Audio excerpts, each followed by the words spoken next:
Salam sejahtera tuan-tuan dan puan-puan, saudara-saudari sekalian, apa kabar semua? Nama saya ialah Dr. Lee dan saya berasal dari Bukit Mertajam di utara Semenanjung Malaysia. Buat masa ini, saya tinggal di Kluang, Johor. Jadi selamat menyertai program saya di mana kita boleh melihat saya sedang memuat naik Malaysian University English Test, MUET, ataupun kadang-kala kita boleh dengar ada orang yang menyebut MUT dan ada juga setengah-setengah orang yang menyebut MUET. Jadi bagi saya tidak mengapa pun, is okay. Sama ada kamu menyebut sebagai MUET seperti saya, ataupun MUT, ataupun Malaysian University English Test panjang, ataupun MUET, is okay, tidak ada masalah. Pokoknya kita tahu apakah kandungan ujian ini dan apakah kita harus membuat semasa ujian ini berlangsung, bagaimana menjawab soalan-soalannya. Saya rasa itu lebih penting. Jadi kita tengok di sini. Saya pun sudah sampai ke penghabisan mengajar kalian penuntut-penuntut atau orang awam atau kaki tangan awam, guru-guru sekolah, sesiapa sahaja yang ingin menduduki MUET. Saya sudah berkongsi semua. Ini saya sudah sampai ke penghabisan.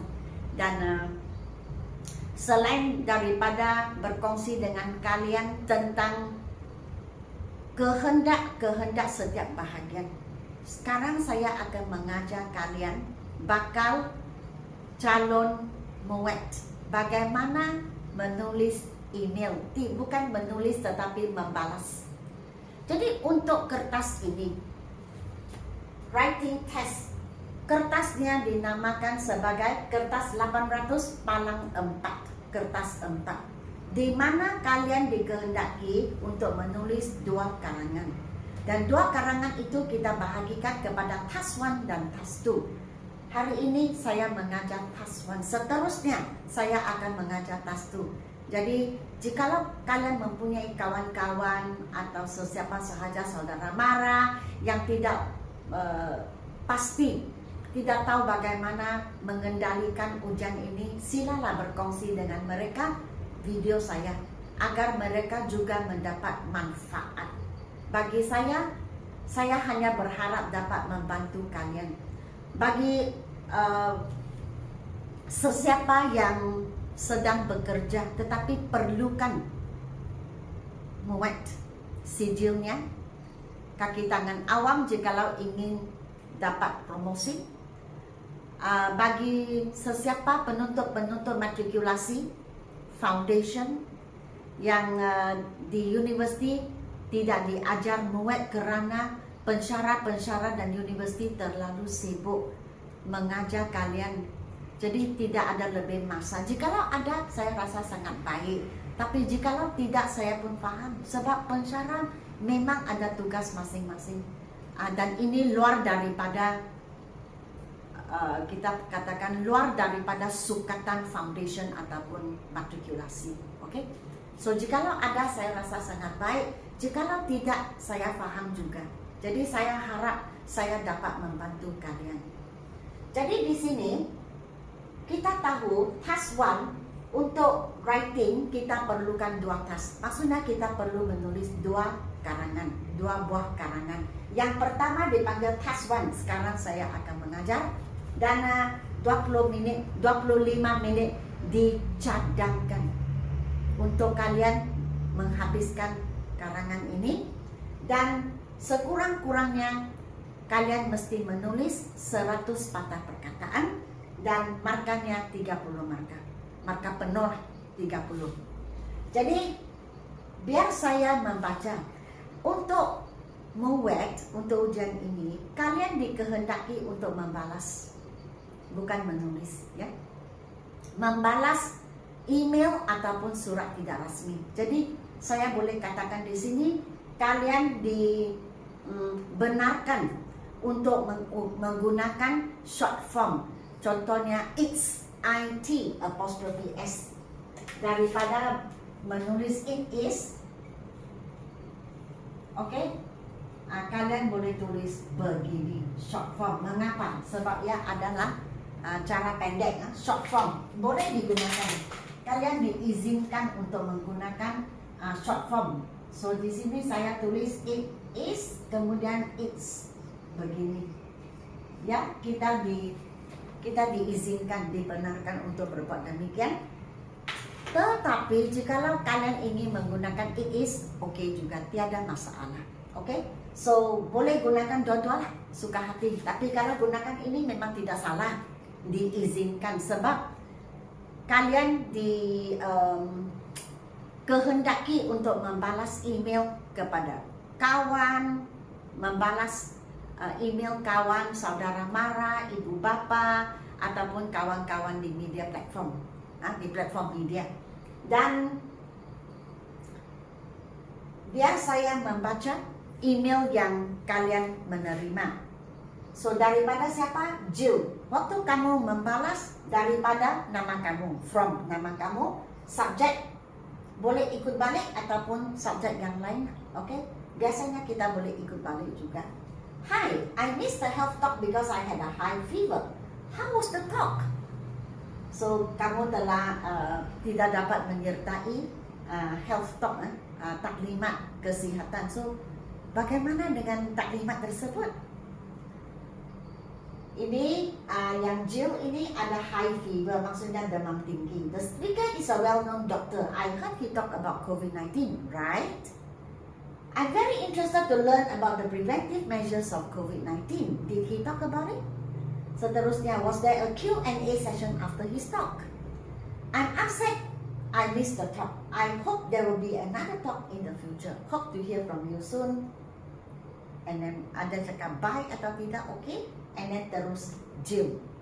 So, waktu kamu membalas nama kamu, dan kamu boleh tulis balik Miss Health Talk, or kamu boleh terus cakap Health Talk, okay? Or information about Health Talk, okay juga. Sendiri buat satu subjek ataupun topik. Lepas itu caranya, nombor satu, greeting. Greeting maksudnya hi ataupun dear. Contoh di sini, dear Jill atau my dear Jill, it's okay, no problem. Pokoknya kamu ada memberi salam, okay? Seterusnya, jawab soalan. Ini kaedahnya, ini formatnya. Greeting maksudnya memberi salam, terus menjawab soalan 1, 2, 3 ataupun 1, 2, 3, 4. Lepas itu closing. Closing kamu memberi satu penutup dan nama kamu. Itu sahaja. Itu formatnya. Oke? So di sini selepas kamu cakap hi Jill, or hi Jill, hi ataupun dear Jill, my dear Jill, is okay, whatever. Yang penting kita ada memberi salam. Lepas itu dia cakap dia miss the talk kerana dia ada high fever. So di sini kita boleh lihat kunci perkataan high fever. Jadi kamu boleh jawab begini, sebab dia cakap dia sakit. Jadi kamu cakap apa? Kamu cakap I hope you are getting better, or I hope you have recovered. Okay, nombor 1. And then terusnya, words of sympathy. Sebab dia cakap dia had a high fever, kamu mesti memberi simpati. Words of sympathy. So either you say you hope, I hope you are getting better, or I hope you have fully recovered, or I'm so sorry to hear that you had a high fever. Comfortnya. Then you say, and you memberi comfort, maksudnya kamu menenangkan dia. Okay, so you can say sympathy, kamu sympathize. I'm so sorry to hear that you had a high fever. It must have been very uncomfortable for you. Okay, begitu. And then menjawab soalan nombor 1. So show concern. So tunjukkan kamu mengambil berat. So you can add, tambah satu ayat. I hope now that you are well or getting better, eat more nutritious food and drink plenty of water. Begitulah. Lepas itu baru dia tanya, kita jawab sahaja. How was the talk? So perkataan seperti interesting, oh the talk was so interesting. the doctor was very humorous, suka bergurau senda. So he joked a lot while talking, so it kept us all laughing. He kept us laughing, and we didn't feel tired at all. We didn't. Short form, ataupun we did not feel tired at all listening to him. On the contrary, we were so excited to hear more from him. It was indeed very interesting and informative. Berilah. Lepas itu baru jawab. Number 2, jawab saja. Dia cakap, right? He said, yes, the talk was indeed about COVID-19. Okay, he gave a lengthy talk, or he gave a very informative talk, which really increased our knowledge about COVID-19, about the danger of COVID-19, or about the COVID-19 pandemic, if you like. And lepas itu jawab lagi. Number 3, did he talk about it? About preventive measures? Jawablah. Cakap yes. Ataupun the doctor gave a very detailed talk about COVID-19. Not only the preventive measures, but the symptoms to look for if a person is having COVID-19. Beri informasi. Okay? And then, was there a Q&A session? Question and answer time. Then you jawablah, ada ke tidak. Then you can say yes, or you terus jawablah. There was a Q&A session after that. We were given 20 minutes to ask questions. And you know, many students raised their hands to ask questions because they wanted to know about COVID-19. They were so concerned about this pandemic. So many students raised their hands to ask questions, and the doctor was very helpful. He tried to answer as many questions as he could. Unfortunately, although I raised my hand, I didn't get to ask questions because exactly the time I wanted to ask, time was up. Begitu cerita sahaja. And then dia cakap, I'm upset, sedih kan? Kita jawab lagi. Dia cakap, I hope there will be another talk in the future. So you comfort her and say, yes, I feel so sorry that you didn't get a chance to join this talk, but I'm sure that there will be another talk because this one has been so successful. So I'm sure that our Interact Club will organize another talk in the near future, and at that time, I'm sure you will be able to join us. Beri dia words of comfort. Or you can even say that the doctor did tell us that there is another talk in our community center sometime next month. So if you like to join, I can accompany you there. So that is open to the public, whereas this is for our school. So at that time, I will accompany you. What do you say to that? Ditanya begitu. Would you like that? Tanya dia lah. Lepas itu sama juga, hope to hear from you soon. Kamu boleh cakap begitu, atau kamu boleh cakap, that's all from me. Okay? Hope to see you in school soon. Bye. And then your name.